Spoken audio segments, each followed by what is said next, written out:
आपकी स्क्रीन पर ये थे कनाडा कुमार उर्फ अक्षय कुमार, जो इस बात को लेकर इतरा रहे थे कि जब वो रिटायर हो जाएंगे तो कनाडा में जाकर सेटल हो जाएंगे।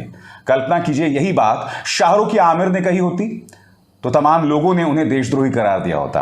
और अब उनकी ये फिल्म आ रही है सम्राट पृथ्वीराज चौहान, जिसके निर्देशक हैं डॉक्टर चंद्र प्रकाश द्विवेदी, और उनकी मौजूदगी में वो देश के सामने गलत बयानी कर रहे हैं।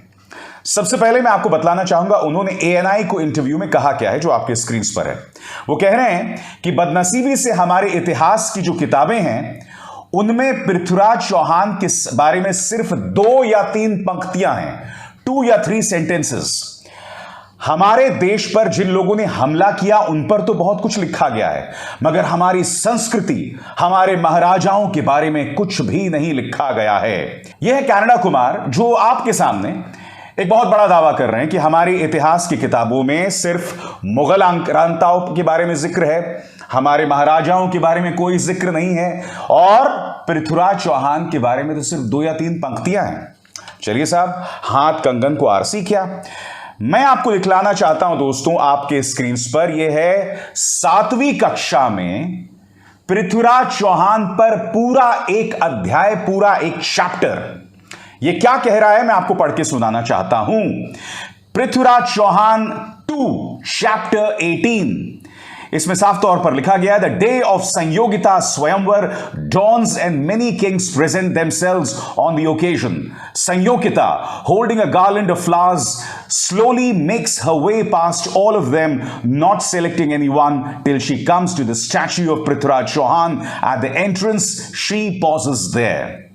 यहां आप देख सकते हैं दोस्तों, बाकायदा पूरा का पूरा एक अध्याय है। 2 या 3 पंक्तियों की तो बहुत दूर की बात है।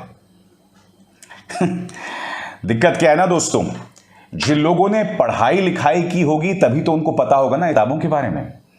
और अक्षय कुमार को तो कभी शिक्षा में, एजुकेशन में दिलचस्पी ही नहीं थी। नहीं साहब, वैसे मैं अक्षय कुमार के फैंस को बता दूं कि ये मेरे शब्द नहीं है कि उनकी एजुकेशन या शिक्षा में कोई दिलचस्पी नहीं थी, ये खुद उनके शब्द हैं।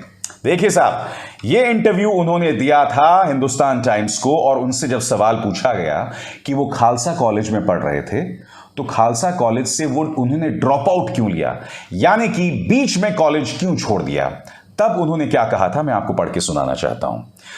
खालसा कॉलेज से शिक्षा बीच में छोड़ देने पर अक्षय ने क्या कहा, मुझे इस बात पर थोड़ा सा भी अफसोस नहीं है कि मैंने शिक्षा बीच में छोड़ दी। मैं और मेरे पिता ये हमेशा जानते थे कि मैं जिंदगी में आगे अपने अनुशासन की वजह से बढ़ पाऊंगा, इसलिए नहीं कि मैं किताबों में अपना सिर दफन रखूंगा। तो मैंने कॉलेज छोड़ दिया ताकि मैं अपने जुनून का पीछा कर सकूं। मैं एक मार्शल आर्ट्स टीचर बन गया और उसके लिए मुझे किताब की जरूरत नहीं थी। मुझे बस अनुशासन, जुनून और प्रतिभा की जरूरत थी, जो मुझे बचपन में मिल गया था। तो शिक्षा मेरे लिए प्राथमिकता नहीं थी, और यह बात मेरी मां को पसंद नहीं आती थी। अक्षय बाबू, मम्मी की सुन लेना चाहिए था आपको। मां हमेशा सच बोलती है, मां हमेशा सही होती है। मां समझ रही थी कि मेरा बेटा ठीक से नहीं पढ़ रहा है और बाद में जाकर मेरा बेटा इसी तरह से नाक कटवाएगा अनाप शनाप बातें करके। अभी मैं आपको प्रमाणित कर चुका हूं, फिर से आपकी स्क्रीन पर देखिए, कक्षा 7वीं का 18वां चैप्टर, और यहां पर पृथ्वीराज चौहान के बारे में पूरी जानकारी दी गई है। अब मैं आपको बतलाने वाला हूं, NCERT की किताबों में मुगलों का जिक्र तो है, मगर मुश्किल से 3 चैप्टर्स या 2 चैप्टर्स आपके स्क्रीन पर।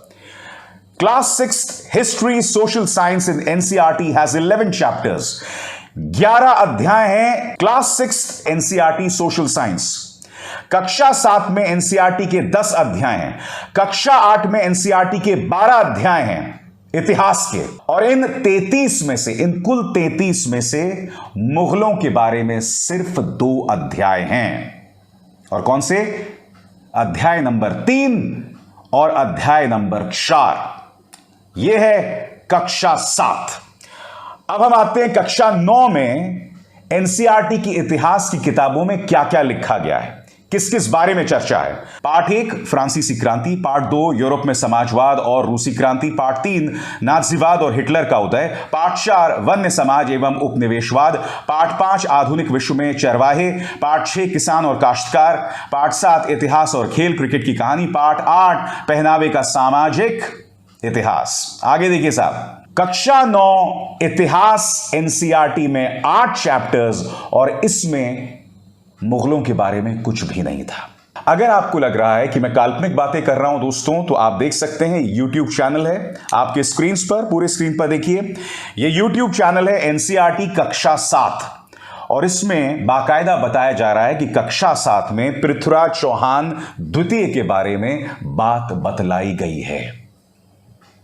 और ये लोग खुलेआम आपसे झूठ बोलते हैं सिर्फ इसलिए कि इन्हें अपनी फिल्में हिट करवानी है।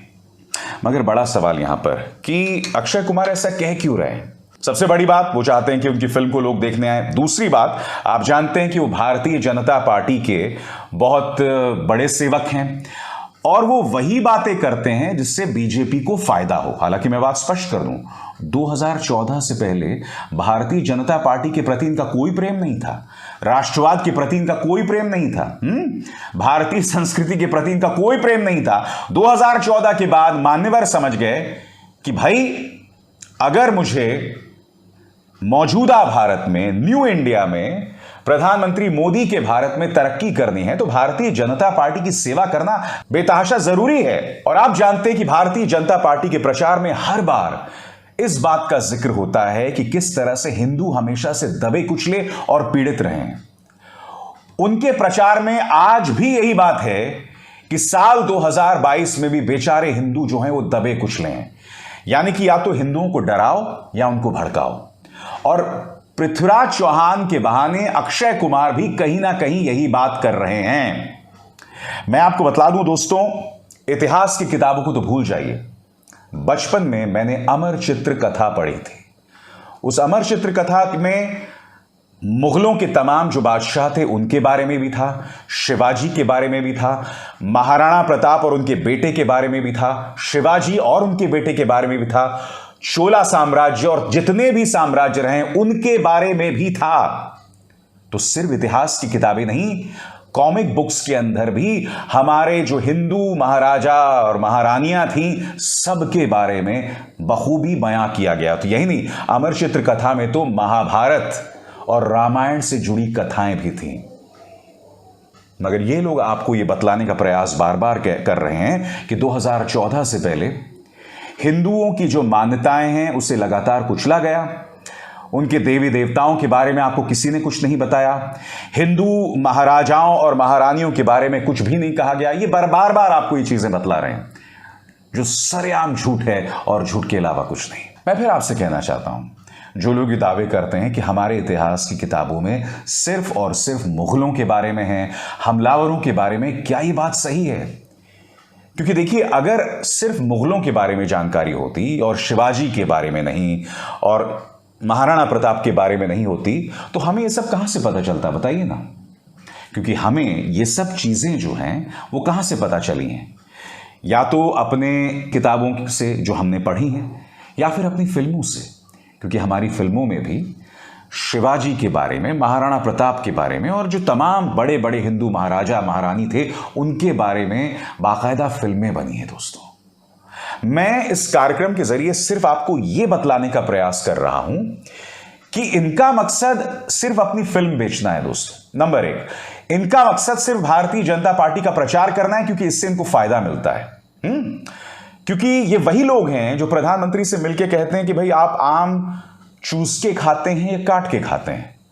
स्वाभाविक सी बात है, जो लोग इस तरह की बातें करेंगे उनसे हम आपके सामने हकीकत या असली तस्वीर की तो उम्मीद कर नहीं सकते ना। और कार्यक्रम की शुरुआत मैंने अक्षय कुमार के जिस बयान से की थी कि किस तरह से वो टोरंटो में जाकर कह रहे थे कि मैं रिटायरमेंट के बाद यहीं आकर रहूंगा। मैं आपसे एक सवाल पूछना चाहता हूं, अगर अक्षय कुमार की तरह शाहरुख खान, आमिर खान या फिर सलमान खान ने किसी दूसरे देश की नागरिकता ले ली होती और किसी दूसरे देश की जमीन में खड़े होकर यह कहते कि मैं तो यहां आकर सेटल करूंगा, अपने देश को भूलकर यह कहना कि मैं तो यहां आकर रिटायरमेंट के बाद सेटल करूंगा। क्या यह हमारे देश की तौहीन नहीं है? बताइए। मैं आपसे यही जानना चाहता हूं कि आप जब अक्षय कुमार आता है या कंगना रनौत आती हैं या अजय देवगन आते हैं तो आप उनके तमाम बयानों को कैसे भूल जाते हैं, उसे क्यों माफ कर देते हैं? हालांकि मेरा मानना है कि देखिए, लोकतंत्र के अंदर आप जो मर्जी कह सकते हैं, मगर ये दोहरे मापदंड है। वो लोग तो राष्ट्रवाद के नाम पर और देशभक्ति के नाम पर खूब मलाई काटें और दूसरे सच भी ना बोल सकें। इस दोहरे मापदंड पर मुझे आपत्ति है। मगर देखिए, इस मंच का मकसद क्या है? जो दोहरे मापदंड रखेगा उसे मैं एक्सपोज करूंगा और आगे भी करते रहूंगा। आप विशार शर्मा को दीजिए इजाजत।